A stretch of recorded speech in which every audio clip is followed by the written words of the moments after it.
So our next topic is software project with real-time example. So project types. So in IT industry, means there are normally actually software project has two sides like front end and back end. So what is front end? What is back end?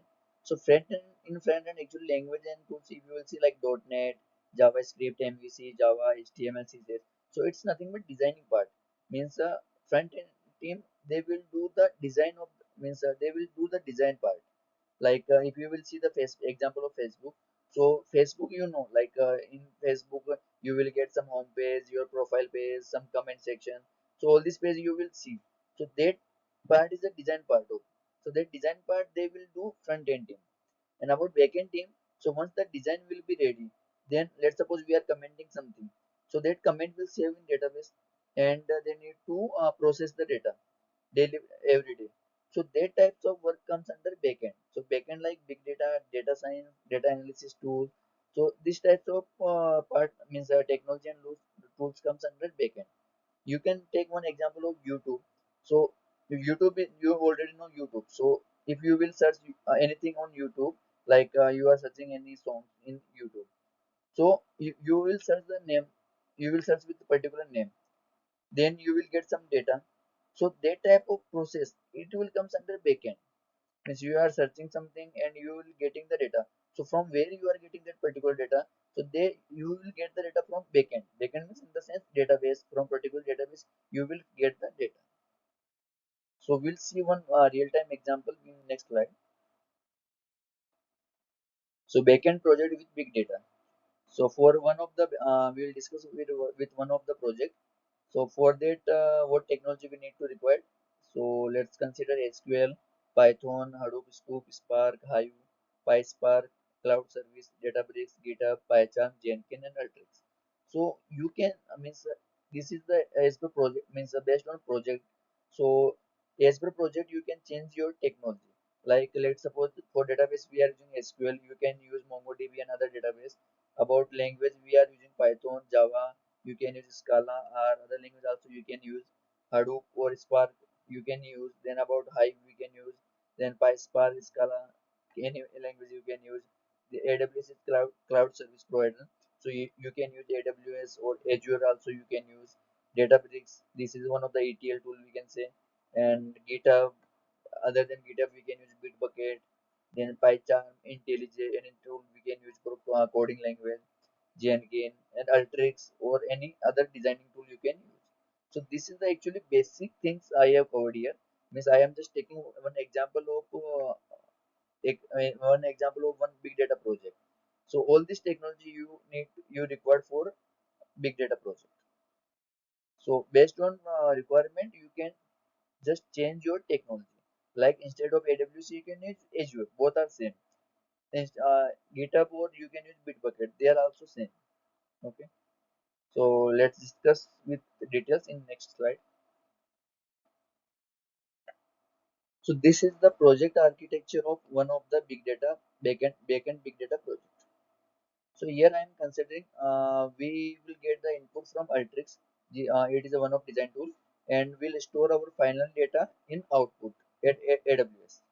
So this input and output may be changed. Means like input instead of Ultrix you can use SQL, then AWS, Azure Container, and any other in storing tool. So here you can use input and output also you can store your data on AWS, Azure Container, then SQL or any particular database. So you can change the your input and output. So according to project, they will use the input and output service. So for one of the example, I am using here Ultrix and AWS.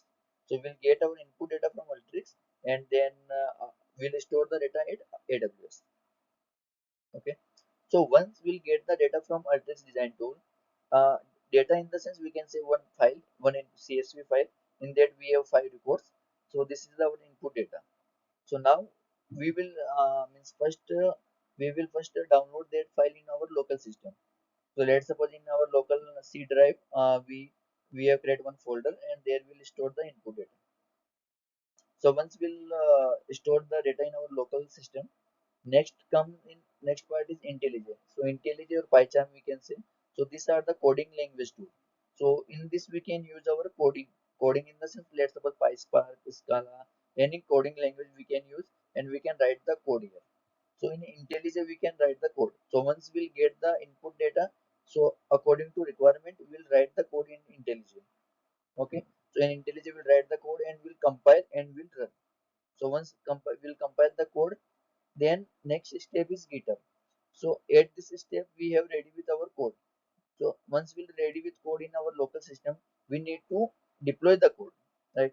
So for deploying process, we need to use GitHub and Jenkins. So these are the tools used for code deploying part. So by using GitHub, we can deploy the code, and Jenkins is nothing but like we can see the deployment process. Means once you will deploy the code, so you can check the status of deploy, whether it is successfully completed or not. If there are some failure, you can check and you can resolve the issue. So once the code is deployment successfully, then next part is databricks. So in databricks we can create notebook and we can perform ETL operation. Also we can use the job run. Means once code is ready in our GitHub, then we need to run the job. So by using databricks we can run job.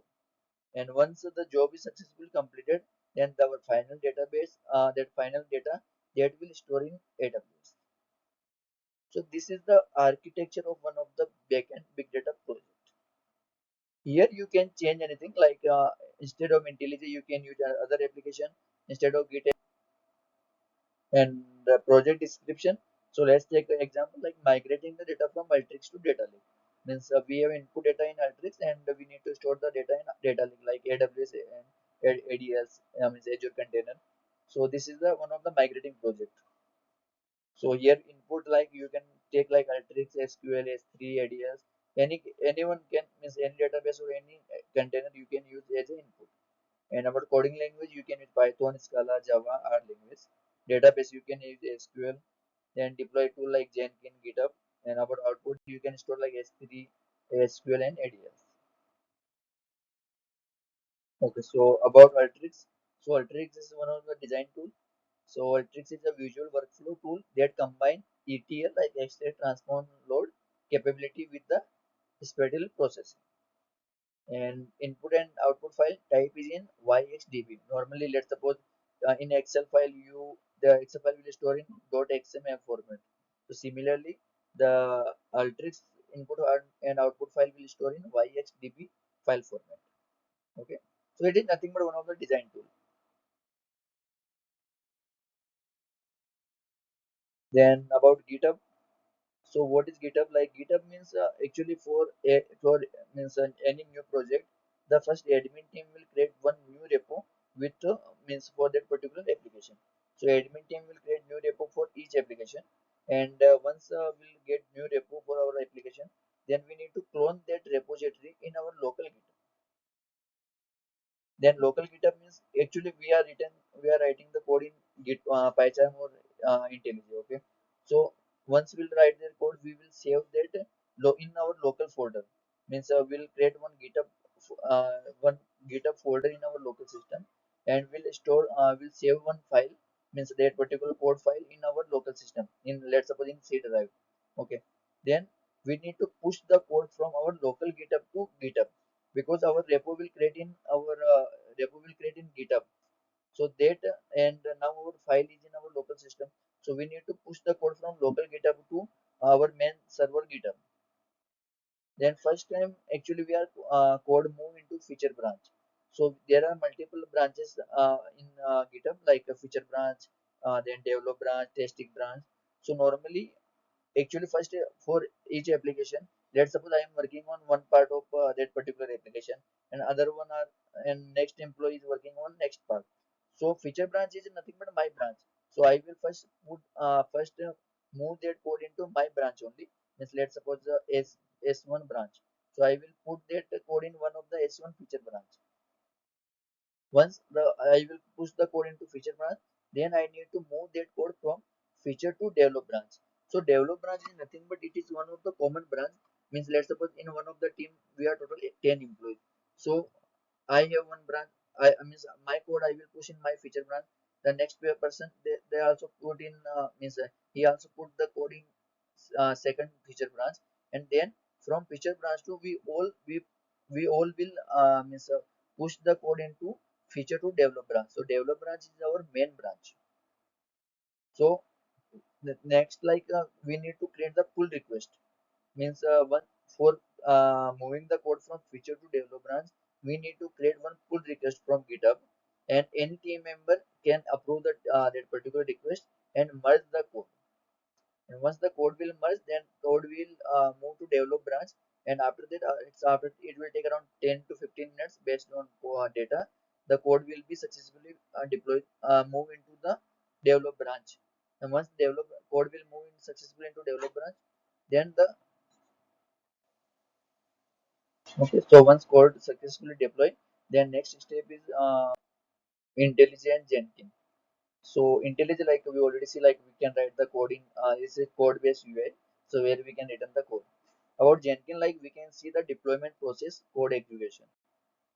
So once successfully completed, then goes to Databricks for job scheduling and processing.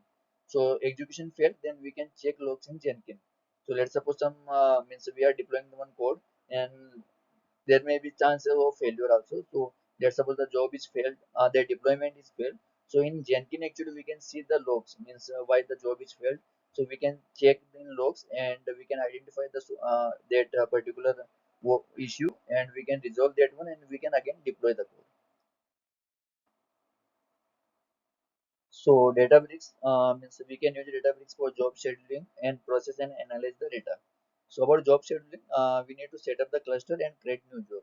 So cluster is like we need to provide how much RAM, ROM, CPU cluster means that core we required.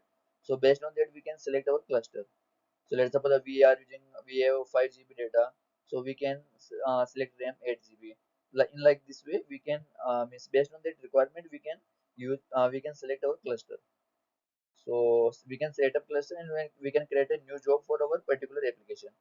So after successfully develop the code, we can run the job in Databricks with like parameter, jar, or Spark task, Spark session.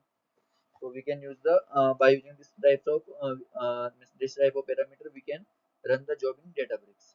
So once in Jenkins we can see the job is successfully deploying, then we need to run the job. So we'll create the new job, and we can run the job from Databricks. So in job failure condition, we can check logs and identify the issue, and we can perform all the steps again. Means let's suppose the job is failed due to some particular issue, then we need in logs we can check means what is the issue. So we'll check the that particular logs and identify the issue, and we let's suppose there's some column name mismatch, then job will be failed. So after that we need to change that column name in our code. In IntelliJ we'll change the code, and we need to process the all this process again, like we need to deploy the code in GitHub, and again we need to run the job.